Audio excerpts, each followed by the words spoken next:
ನನಗೆ ತುಂಬಾ ಜನ ಕೇಳ್ತಾರೆ ಇದು ಆಶ್ರಮದಲ್ಲಿ ಜಾತ್ರೆ ಯಾಕೆ ಮಾಡ್ತಾರೆ ಅಂತ. ಆದ್ರೆ ಜಾತ್ರೆ ಯಾಕೆ ಮಾಡ್ತಾರೆ ಅಂತ ನಮ್ಮ ಜನಸ್ನೇಹಿ ತಂಡದಲ್ಲಿರುವ ಮಾತ್ರ ಗೌಪ್ಯವಾಗಿರುತ್ತೆ. ನೀವು ಎಷ್ಟೊತ್ತಿಂದ ಜನಸ್ನೇಹಿ ಯೋಗೇಶ್ ಅವ್ರನ್ನ ನೋಡ್ತಾ ಇದ್ದೀರಾ, ಅವ್ರ ಬಗ್ಗೆ ಏನು ಹೇಳಕ್ಕೆ ಇಷ್ಟಪಡ್ತೀರಾ?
ಪ್ರತಿಯೊಬ್ಬರೂ ಶ್ರೀ ಧರ್ಮಶನೇಶ್ವರ ಜಾತ್ರೆಗೆ 4ನೇ ವರ್ಷದ ಅದ್ದೂರಿ ಜಾತ್ರೆಗೆ ದಯವಿಟ್ಟು ಶ್ರೀ ಜನಸ್ನೇಹಿ ಯೋಗೇಶ್ ಅವರ ಒಂದು ಸಾರಥ್ಯದಲ್ಲಿ ನಡೀತಿರೋ ಈ ಧರ್ಮಶನೇಶ್ವರ ಅದ್ಭುತ ಜಾತ್ರೆಗೆ ದಯವಿಟ್ಟು ನಾಳೆ 17ನೇ ತಾರೀಕು ಪ್ರತಿಯೊಬ್ಬರು ಬನ್ನಿ. ಆಲ್ರೆಡಿ ಪೂಜಾ ಕಾರ್ಯಗಳೆಲ್ಲ ಸ್ಟಾರ್ಟ್ ಆಗಿದ್ದಾವೆ. ಎಲ್ಲರೂ ಬಂದು ಆ ಸ್ವಾಮಿಯ ಒಂದು ಆಶೀರ್ವಾದಕ್ಕೆ ಪಾತ್ರರಾಗಿ. ಸೊ ಪ್ರತಿಯೊಂದು ನಾನು ತೋರಿಸ್ತೀನಿ ಜನಸ್ನೇಹಿ ಆಶ್ರಮದಲ್ಲಿ ಯಾವ ಥರ ನಾಳೆಗೆ ಸಿದ್ಧತೆಗಳೆಲ್ಲ ನಡೀತಾ ಇದೆ ಅಂತ ನೋಡ್ತಾ ಇರ್ಬೋದು. ಎಲ್ಲರೂ ಪ್ರತಿಯೊಬ್ಬರೂ ಕೆಲಸ ಮಾಡ್ತಿದ್ದಾರೆ. ನಮ್ಮ ಗಜ ಅವರು ನೋಡ್ಬೋದು, ಗಜ ಅವರು ಕೆಲಸ ಮಾಡ್ತಿದ್ದಾರೆ, ಬ್ಯಾನರ್ ಹಾಕ್ತಿದ್ದಾರೆ. ಒಂದು ಖುಷಿ. ಆಶ್ರಮದಲ್ಲಿ 4ನೇ ವರ್ಷದ ಒಂದು ಅದ್ದೂರಿ ಜಾತ್ರಾ ಮಹೋತ್ಸವ ನಡೀತಿದೆ ಅಂದರೆ ನೋಡ್ತಾ ಇರ್ಬೋದು. ಪ್ರತಿಯೊಬ್ಬರು ಭಕ್ತಾದಿಗಳ ಒಂದು ಭಾವಚಿತ್ರವನ್ನು ಬ್ಯಾನರಲ್ಲಿ ಹಾಕಿದ್ದಾರೆ. ಬನ್ನಿ ಮತ್ತೆ ತೋರಿಸ್ತೀನಿ. ದೊಡ್ಡ ದೊಡ್ಡ ವ್ಯಕ್ತಿಗಳು ಬರ್ತಿದ್ದಾರೆ ಆಶ್ರಮಕ್ಕೆ ನಾಳೆಗೆ ಶ್ರೀ ಧರ್ಮಶನೇಶ್ವರ ಸ್ವಾಮಿಯ ಒಂದು ಆಶೀರ್ವಾದ ಪಡೆಯೋಕ್ಕೆ. ಸಿನಿಮಾ ನಟ ನಟಿಯರು ಮತ್ತು ಸಮಾಜ ಸೇವಕರು, ನಮ್ಮನ್ನು ಆಶೀರ್ವಾದ ಮಾಡಿದವರು, ನಮ್ಮನ್ನು ಬೆಂಬಲಿಸೋರು ಪ್ರತಿಯೊಬ್ಬರು ಬರ್ತಾರೆ. ಇವರು ನಮ್ಮ ಜನಸ್ನೇಹಿ ಆಶ್ರಮದ ಜನಸ್ನೇಹಿ ಯೋಗೇಶ್ ಅವರ ಗೆಳೆಯ ಅನ್ನೋಕ್ಕಿಂತ ಅವ್ರಿಗೆ ಒಂಥರ ತುಂಬ ಹತ್ರದ ತಮ್ಮ ಅನ್ಬೋದು. ತುಂಬ ವರ್ಷದಿಂದ ನಮ್ಮ ಸಮಾಜ ಸೇವೆಗೆ ಹತ್ರ ಆಗಿದ್ದಾರೆ. ಸೊ ಅವ್ರು ಕೇಳೋಣ, ಈ 3 ವರ್ಷದಿಂದ ನಮ್ಮ ಜನಸ್ನೇಹಿ ಜಾತ್ರಾ ಮಹೋತ್ಸವ ಹೆಂಗೆ ನಡ್ಕೊಂಬಂತು, ಅವ್ರ ಜೀವನದ ಮೇಲೆ ಯಾವ ಥರ ಪರಿಣಾಮ ಬೀರಿದೆ, ಸೊ ಪ್ರತಿಯೊಂದು ಕೇಳೋಣ. ಹರೀಶ್ ಅವರ ನಮಸ್ತೆ. ನಮಸ್ಕಾರ. ಹೆಂಗಿದ್ದೀರಾ? ಸೂಪರ್ ಆಗಿದ್ದೀನಿ. ನೀವು ಹೇಗಿದ್ದೀರಾ? ಚೆನ್ನಾಗಿದ್ದೀವಿ. ಈ ಅದ್ದೂರಿಯಾಗಿ ಜಾತ್ರಾ ಮಹೋತ್ಸವ ನಡೀತಿದೆ 4ನೇ ವರ್ಷದಲ್ಲಿ. ನಿಮಗೇನು ಅನಿಸ್ತೈತೆ? ನಮಗೆ ಖುಷಿನೇ, ಯಾಕಂದರೆ ಸ್ವಾಮಿಯ ಇವಾಗ 3 ವರ್ಷದ ಹಿಂದೆ ಬಂದಿರೋ ಜಾತ್ರೆ ಮಹೋತ್ಸವನೇ ಬೇರೆ, ಇವಾಗ ನಡೀತಿರೋ 4ನೇ ವರ್ಷದ ಜಾತ್ರಾ ಮಹೋತ್ಸವನೇ ಬೇರೆ. ಇದ್ರ ಪ್ರಭಾವ ಹೇಗೆ ಬೀರ್ತಾ ಇದೆ ಅಂದರೆ, ಈ ಧರ್ಮಶನೇಶ್ವರ ಸ್ವಾಮಿ ನೆಲೆಸಿರೋದು ಎಲ್ಲರಿಗೂ ಒಂದು ಒಳಿತನ್ನು ತೋರಿಸ್ತಕ್ಕಂಥದ್ದು ನೀವೆಲ್ಲರೂ ನೋಡ್ತಾನೆ ಇರ್ಬೋದು. ಪ್ರತಿಯೊಂದು ಜನಗಳಿಗೆ ಆಗ್ತಾ ಇರ್ತಕ್ಕಂತಹ ಒಂದು ಒಳಿತು ಆಗಲಿ, ಒಂದು ಒಳ್ಳೆಯದಾಗಲಿ, ಒಂದು ಕಾಯಿಲೆ ಆಗಲಿ, ಏನೇ ಆಗಲಿ, ಮನುಷ್ಯನಿಗೆ ರೋಗ ರುಜಿನಗಳಾಗಲಿ ನಿರ್ವಹಣೆ ಆಗ್ತಾ ಇರೋದನ್ನ ನೀವೇ ಕಣ್ಣಾರೆ ನೋಡ್ತಾ ಇದ್ದೀರಾ. ನಮ್ಮ ಜಾತ್ರಾ ಮಹೋತ್ಸವ ಹೆಂಗೆ ನಡೀತಾ ಇದೆ ಅಂದರೆ ತುಂಬ ಅದ್ದೂರಿಯಾಗಿ ನಡೀತೈತೆ. ನನಗೆ ತುಂಬ ಜನ ಕೇಳ್ತಾರೆ, ಇದು ಆಶ್ರಮದಲ್ಲಿ ಜಾತ್ರೆ ಯಾಕೆ ಮಾಡ್ತಾರೆ ಅಂತ. ಆದರೆ ಜಾತ್ರೆ ಯಾಕೆ ಮಾಡ್ತಾರೆ ಅಂತ ನಮ್ಮ ಜನಸ್ನೇಹಿ ತಂಡದಲ್ಲಿರೋರು ಮಾತ್ರ ಗೌಪ್ಯವಾಗಿರ್ತದೆ. ಯಾಕಾಗಿ ಧರ್ಮಶನೇಶ್ವರ ಸ್ವಾಮಿ ಜಾತ್ರೆ ಮಹೋತ್ಸವ ಮಾಡ್ತಾ ಇದ್ದಾರೆ ಅಂದರೆ, ಇಲ್ಲಿ ತುಂಬ ಜನ HIV ಪೀಡಿತರು ಮತ್ತು ಹಲವಾರು ರೋಗ ರುಜಿನಿಗಳಿರ್ತಕ್ಕಂಥ ಈ ನಿರಾಶ್ರಿತರ ದೇವರುಗಳು ಇರ್ತಾರೆ. ಆ ದೇವರುಗಳಿಗೆ ಶನೇಶ್ವರ ಸ್ವಾಮಿ ಆಶೀರ್ವಾದ ಮತ್ತು ಅವರಿಗೆ ಪ್ರಬಲವಾಗಿ ಏನಂತಂದರೆ, ಈ ನಾಳೆ ಇಲ್ಲ ನಾಡಿದ್ದು ಅವರು ತುಂಬ ರೋಗಪೀಡಿತವಾಗಿ ಹೋಗೋಂಥ ಸಮಯ ಬಂದಾಗ ಅವರು ತುಂಬ ದಿನ ಬದುಕಲಿ ಅನ್ನೋದು ಕಾರಣಕ್ಕೋಸ್ಕರ ಈ ಧರ್ಮಶನೇಶ್ವರ ಸ್ವಾಮಿ ಹೋಮ ಹವನಗಳು ಮಾಡಿಕೊಂಡು ಅವ್ರ ಆಶೀರ್ವಾದ ಸಿಗಲಿ ಅನ್ನೋದೊಂದು ಕಾರಣಕ್ಕೋಸ್ಕರ ಧರ್ಮಶನೇಶ್ವರ ಸ್ವಾಮಿದು ಜಾತ್ರಾ ಮಹೋತ್ಸವ ಮಾಡಿ ಹೋಮ ಹವನಗಳನ್ನ ಮಾಡಿ ಅವರಿಗೆ ತುಂಬ ಇನ್ನೂ ದೀರ್ಘಕಾಲ ಬಾಳಲಿ ಅನ್ನೋದಕ್ಕೋಸ್ಕರ ಧರ್ಮಶನೇಶ್ವರ ಸ್ವಾಮಿ ಆಶೀರ್ವಾದ ಪಡೀಲಿ ಅನ್ನೋದಕ್ಕೋಸ್ಕರ ಜಾತ್ರಾ ಮಹೋತ್ಸವ ಮಾಡ್ತಾರೆ. ಈ ಧರ್ಮಶನೇಶ್ವರ ಸ್ವಾಮಿ ಜಾತ್ರಾ ಮಹೋತ್ಸವಕ್ಕೆ ಅಪಾರವಾದಂತಹ ಈ 3 ವರ್ಷದಲ್ಲಿ ನೋಡಿರ್ತಕ್ಕಂಥ ಅಪಾರವಾದ ಗಣ್ಯರುಗಳು ಕೂಡ ನಮ್ಮ ಜಾತ್ರಾ ಮಹೋತ್ಸವಕ್ಕೆ ಭಾಗಿಯಾಗಿ ಆಗ್ತಾ ಇದ್ದಾರೆ. ಸೊ ಇದಕ್ಕೆ ನೀವು ಕೂಡ ಭಾಗಿಯಾಗಬೇಕು. ಈ ಜಾತ್ರಾ ಮಹೋತ್ಸವವನ್ನು ಯಶಸ್ವಿಯಾಗಿ ಪೂರೈಸಬೇಕು ಅನ್ನೋದೊಂದು ನಮ್ಮ ಕಳಕಳಿಯಾಗಿ ಪ್ರಾರ್ಥನೆ ಮಾಡ್ಕೊತಾ ಇದ್ದೀವಿ. ಈ ಧರ್ಮಶನೇಶ್ವರ ಸ್ವಾಮಿ ಜಾತ್ರೆ ಮಹೋತ್ಸವಕ್ಕೆ ಬರ್ತಕ್ಕಂಥ ಗಣ್ಯರುಗಳನ್ನ ನೀವು ನೋಡಿರ್ತೀರ. ಆದರೆ ಇವರೆಲ್ಲರೂ ಸ್ವಾಮಿ ಕೃಪೆಗೆ ಪಾತ್ರರಾಗೋಕ್ಕೋಸ್ಕರಕ್ಕೆ ಬರ್ತಾ ಇದ್ದಾರೆ. ಸೊ ಇದನ್ನು ನೀವು ಕಣ್ತುಂಬಬೇಕು. ನೀವು ಕೂಡ ಬಂದು ಜಾತ್ರಾ ಮಹೋತ್ಸವನ ಯಶಸ್ವಿಯಾಗಿ ಪೂರೈಸಬೇಕಂತ ನಾವು ನಿಮ್ಮಲ್ಲಿ ಕಳಕಳಿಯಾಗಿ ಕೇಳ್ಕೊತೀವಿ. ದಯವಿಟ್ಟು ಬನ್ನಿ, ಜಾತ್ರಾ ಮಹೋತ್ಸವನ ಯಶಸ್ವಿಯಾಗಿ ಪೂರೈಸಿ ಅಂತ ನಾನು ಕೇಳ್ಕೊತೀನಿ. ಸೊ ನೋಡ್ತಾ ಇರ್ಬೋದು, ಈ ಅದ್ಭುತ ಮಾತುಗಳನ್ನ ಕೇಳಿ ತುಂಬ ಖುಷಿ ಆಯಿತು. ಸೊ ನೋಡ್ತಾ ಇರ್ಬೋದು ಯಾವ ರೀತಿಯ ಒಂದು ಜನಸ್ನೇಹಿ ಒಂದು ಅದ್ದೂರಿ ಜಾತ್ರೆಗೆ ಸಮಾರಂಭ ಶುರುವಾಗಿದೆ.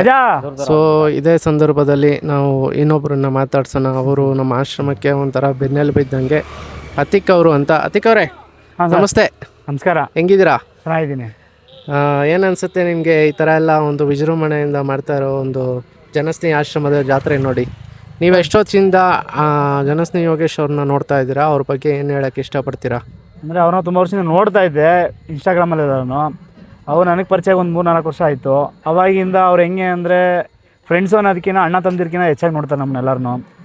ಆ ಪ್ರೀತಿ ವಿಶ್ವಾಸ ಅವ್ರ ಹತ್ರನೂ ಇದೆ, ನಮ್ಮ ಹತ್ರನೂ ಇದೆ ಇವಾಗೂ. ಯಾಕಂದರೆ ಅವರು ನೋಡಿ ಕಲ್ತ್ಕೊಬೇಕು. ಇನ್ನೊಂದೇನೆಂದರೆ ಜಾತ್ರೆಗಳು ಊರಲ್ಲಿ ಮಾಡೋದೇ ಕಷ್ಟ ಅಂತಾರೆ ಜನಗಳು. ಈ ಆಶ್ರಮದಲ್ಲಿ ಮಾಡ್ತಾ ಇದ್ದಾರೆ ಅಂದರೆ ಯಾಕಂದರೆ ರೋಡಲ್ಲಿ ಬಿದ್ದು ಅಲ್ಲಿ ಇಲ್ಲಿ ಬಿಟ್ಟೋಗಿರೋ ವಯಸ್ಸಾದವ್ರನ್ನ ಕರ್ಕೊಂಬಂದು ಇಲ್ಲಿ ಅವ್ರು ಒಳ್ಳೇದಾಗಲಿ ಅನ್ನೋದಕ್ಕೋಸ್ಕರ ದೇವ್ರ ಪೂಜೆ ಮಾಡಿ ಜಾತ್ರೆ ಎಲ್ಲ ಮಾಡಿ ಅವ್ರಿಗೊಂದು ಒಳ್ಳೇದಾಗಲಿ, ಜನಕ್ಕೊಂದು ಒಳ್ಳೇದಾಗಲಿ ಅನ್ನೋ ಕಾರಣಕ್ಕೆಲ್ಲ ಮಾಡ್ತಾ ಇದ್ದಾರಲ್ಲ, ತುಂಬ ಇಷ್ಟ ಆಗುತ್ತೆ. ಓಕೆ, ಜಾತ್ರೆನ ಆಶ್ರಮದಲ್ಲೇ ಏನಕ್ಕೆ ಮಾಡ್ತಾರೆ ಅಂತ ಕೇಳೋರ್ಗೆ ಏನಂತ ಆನ್ಸರ್ ಮಾಡ್ತೀರಾ ನೀವು? ಜಾತ್ರೆ ಏನಕ್ಕೆ ಮಾಡ್ತಾರೆ ಅಂದರೆ ಅಲ್ಲಿರೋ ಜನಗಳಿಗೆ ಒಂದೊಂದು ಥರ ಒಂದು ಕಾಯಿಲೆಗಳಿರುತ್ತೆ, ಇಲ್ಲ ಏನೋ ತೊಂದರೆಗಳಿರುತ್ತೆ, ಹೇಳೋಕ್ಕಾಗಲ್ಲ. ಒಬ್ಬೊಬ್ಬರು ಮೈಂಡ್ ಅಪ್ಸೆಟ್ ಆಗಿರ್ತಾರೆ, ಇಲ್ಲ ಏನಾದ್ರು ಒಂದು ಬೇರೆ ಥರ ತೊಂದರೆಗಳಿರುತ್ತೆ. ಅದೆಲ್ಲ ಬಗೆಹರಿದ್ವಿ. ಮತ್ತು ಬೇರೆಯವ್ರಿಗೂ ತೊಂದರೆಗಳು ಆಗಬೇಡ್ದು ಅನ್ನೋ ಕಾರಣಕ್ಕೆ ಅವರು ದೇವ್ರ ಹತ್ರ ಒಂದು ಹೋಮ ಅದು ಇದೆಲ್ಲ ಮಾಡಿಸಿ ಜಾತ್ರೆ ಎಲ್ಲ ಮಾಡಿ ಒಳ್ಳೆ ಕೆಲಸ ಮಾಡ್ತಾರೆ. ಸೊ ನಿನ್ನೆ ರಾತ್ರಿನೇ ನೀವು ಬಂದ್ರಿ ಅಂತ ಹೇಳಿದ್ರಿ. ಹೌದು. ಸೊ ಯಾವ ಥರ ನಡೀತಿದೆ ಒಂದು ಕಾರ್ಯಗಳೆಲ್ಲ? ಇಲ್ಲ, ಚೆನ್ನಾಗಿ ನಡೀತಾ ಇದೆ. ಲೈಟಿಂಗ್ಸ್ ಆಗ್ಬೋದು. ಇಲ್ಲಿ ಜಾತ್ರೆಗೆ ನಮ್ಮ ಶ್ರೀಕುಮಾರ್ ಸ್ವಾಮೀಜಿಗಳಿದೆ ನೋಡಿ, ಅಲ್ಲಿ ನಮ್ಮ ಕರ್ನಾಟಕಕ್ಕೆ ಅವರೊಂದು ಅನ್ನದಾತರು ಅಂತ ಹೇಳ್ಬೋದು. ಇಲ್ಲ ಬಡವ್ರ ಮಕ್ಕಳಿಗೆ ಎಜುಕೇಷನ್ ಕೊಡೋಕೆ ಇಲ್ಲಿರೋ ಅವರೇ ಒಂದು ದೇವರು, ಜೀವಂತ ದೇವರವರು ಹೇಳಬೇಕು ಅಂದರೆ. ಮತ್ತು ನೋಡಿ ನಮ್ಮ ಹುಡುಗರೆಲ್ಲ ನಮ್ಮ ಗಜ ಕೆಲಸ ಮಾಡ್ತಾಯಿದ್ದೆ ನೋಡಿ, ಫ್ಲೆಕ್ಸ್ ಕಟ್ತಾ ಇದ್ದಾನೆ. ಗಜ ಹಾಯ್ ಹೇಳು. ನಮ್ಮ ಹುಡುಗರು ಎಲ್ಲರೂ ಸರಿ ನೋಡಿ, ಎಲ್ಲ ಯೋಗೇಶನು ಹುಡುಗರೇ. ಆದರೆ ನನಗೂ ಫ್ರೆಂಡ್ಸ್ ಆಗಿ ಅವರು ಅಣ್ಣ ತಮ್ಮದಿರ ಥರ ಇದ್ದಾರೆ. ನಾನು ಅವರಲ್ಲಿ ಒಬ್ಬ ಆಗಿದ್ದೀನಿ ಇವಾಗ. ನನಗೂ ತುಂಬ ಖುಷಿ ಆಗುತ್ತೆ ಈ ಥರ ನೋಡಿದ್ರೆ. ಎಲ್ಲರೂ ಈ ಜಾತ್ರೆಗೆ ಬಂದು ಸಪೋರ್ಟ್ ಮಾಡಿ, ಇಡೀ ಕರ್ನಾಟಕ ಬಂದು ಸಪೋರ್ಟ್ ಮಾಡಿದ್ರೆ ಇನ್ನೂ ಹೆಚ್ಚಿನ ಜನ ಬಂದು ಎಲ್ಲ ಇನ್ನೂ ಜಾತ್ರೆ ಜೋರಾಗಿ ಮಾಡ್ತಾರೆ ಯೋಗೇಶ್ ಅಣ್ಣ ಅನ್ನೋದು ನಾನು ಒಂದು ಹೇಳ್ತೀನಿ. ಸ್ನೇಹಿತರೆ ನಮಸ್ಕಾರ, ನಾನು ನಿಮ್ಮ ಪ್ರೀತಿಯ ಜನಸ್ನೇಹಿ ಯೋಗೇಶ್. ಮೊದಲನೇದಾಗಿ ಇವತ್ತು ನಮ್ಮ ಒಂದು ಜನಸ್ನೇಹಿ ನಿರಾಶ್ರಿತರ ಆಶ್ರಮದಲ್ಲಿ ಶನೇಶ್ವರ ಜಯಂತ್ಯೋತ್ಸವ ಕಾರ್ಯಕ್ರಮ ನಡೀತಾ ಇದೆ. ಈ ಒಂದು ಅದ್ಭುತವಾದಂಥ ಕಾರ್ಯಕ್ರಮಕ್ಕೆ ನಮ್ಮ ನಾರಾಯಣ ಸ್ವಾಮಿಯವರು, ಅವರ ಕಲಾ ತಂಡ ಅಂತಲೇ ಹೇಳ್ಬೋದು, ನಿಜವಾಗ್ಲೂ ವಾದ್ಯ ಭಾಳ ಅದ್ಭುತವಾಗಿ ನುಡಿಸ್ಕೊಟ್ರಿ, ಭಾಳ ಚೆನ್ನಾಗಿತ್ತು, ಭಾಳ ಖುಷಿಯಾಯಿತು. ಮಂಗಳವಾದ್ಯನ ಬಂದು ಇಲ್ಲಿ ಉಚಿತವಾಗಿ ನೀವು ನಮ್ಮ ಒಂದು ಜನಸ್ನೇಹಿ ನಿರಾಶ್ರಿತರ ಆಶ್ರಮ ಇರ್ತಕ್ಕಂಥ ದೇವ್ರ ಮಕ್ಕಳಿಗೆ ಒಂದು ಸೇವೆ ಸಲ್ಲಿಸೋದ್ರ ಮುಖಾಂತರ ಇಲ್ಲಿರ್ತಕ್ಕಂಥ ದೇವ್ರ ಆಶೀರ್ವಾದ ಜೊತೆಗೆ ದೇವ್ರ ಮಕ್ಕಳು ಆಶೀರ್ವಾದ ಪಡ್ಕೊಂಡಿದ್ದೀರಾ. ದೇವ್ರು ಒಳ್ಳೇದು ಮಾಡಲಿ. ಸೊ ನಮ್ಮ ವಿಡಿಯೋ ನೋಡಿ ಇಮಿಡಿಯೇಟಾಗಿ ಫೋನ್ ಮಾಡಿ ಸರ್ ಈ ಕಾರ್ಯಕ್ರಮ ಕೊಡಬೇಕು ಅಂತ ಬಂದಿದ್ದೀರಾ. ಏನು ಹೇಳಕ್ಕೆ ಇಷ್ಟಪಡ್ತೀರಾ ಸರ್? ನಮ್ಮ ಕಾರ್ಯಕ್ರಮ ಕೊಡೋದು ನಮ್ಗೆ ಸಂತೋಷ. ಏನೋ ಭಗವಂತನ ಸೇವೆ ನಾವು ಮಾಡಿದ್ದೀವಿ. ನಿಮ್ಮ ಆಶ್ರಮನ ಹಿಂಗೆ ನಡ್ಕೊಂಡು ಹೋಗಲಿ. ಹೇಗಿದೆ ಸರ್ ಆಶ್ರಮ? ಆಶ್ರಮ ಚೆನ್ನಾಗಿದೆ, ಹಿಂಗೆ ನಡ್ಕೊಂಡು ಹೋಗಲಿ. ನಮ್ಮ ಯೋಗೇಶನವ್ರು ಹಿಂಗೆ ನಡ್ಸ್ಕೊಂಡು ಹೋಗಲಿ ಅಂತ. ಸೊ ಈ ಜಾತ್ರೆಗೆ ಸಾಕಷ್ಟು ಜನ ಕೈ ಜೋಡಿಸಿದ್ದಾರೆ. ಮಂಗಳವಾದ್ಯ ತಂಡ ಆಗಿರ್ಬೋದು, ಇನ್ನೂ ಅನೇಕ ಕಾರ್ಯಕ್ರಮಗಳಿಗೆ ಸಾಕಷ್ಟು ಜನ ಕೈ ಜೋಡಿಸಿ ನಮಗೆ ಸಪೋರ್ಟ್ ಮಾಡ್ತಾ ಇದ್ದಾರೆ, ಆಶೀರ್ವಾದ ಮಾಡ್ತಾ ಇದ್ದಾರೆ. ಎಲ್ರಿಗೂ ಕೂಡ ತುಂಬ ಹೃದಯದ ಧನ್ಯವಾದಗಳನ್ನ ತಿಳಿಸ್ತೀನಿ. ಹಾಗೆ ವಿಶೇಷವಾಗಿ ನಾಳೆ 17ನೇ ತಾರೀಕು ವಿಶೇಷವಾದಂಥ ಕಾರ್ಯಕ್ರಮ ತುಂಬ ಅದ್ಭುತವಾಗಿ ನಡೆಯುತ್ತೆ. ಈ ಕಾರ್ಯಕ್ರಮಕ್ಕೆ ನೀವು ಕೂಡ ಬಂದು ಭಾಗವಹಿಸಬೇಕು ಅಂತ ಕೇಳ್ಕೊತೀನಿ. ಎಲ್ರಿಗೂ ಒಳ್ಳೆಯದಾಗಲಿ. ಶನೇಶ್ವರ ಸ್ವಾಮಿ ಎಲ್ರಿಗೂ ಚೆನ್ನಾಗಿಟ್ಟಿರಲಿ. Thank you. ಬರೀ ಒಂದು ವಿಡಿಯೋ ನೋಡಿ ಕಾಲ್ ಮಾಡಿದ್ರಲ್ಲ, ಭಾಳ ಸಂತೋಷ ಆಯಿತು. ನಾವು ಉಚಿತವಾಗಿ ಸೇವೆ ಸಲ್ಲಿಸಬೇಕು, ನಿಮ್ಮಲ್ಲಿ ಬರಬೇಕು, ನಾವು ಕೂಡ ಬರ್ತೀವಿ ಅಂತೇಳಿ ಬಂದಿದ್ದಕ್ಕೆ ತುಂಬ ಹೃದಯದ ಧನ್ಯವಾದಗಳು ನಿಮಗೆ. ಆ ಕಡೆ ಎಲ್ರಿಗೂ ಕೂಡ ಅದು ಚೆನ್ನಾಗಿಟ್ಟಿರಲಿ.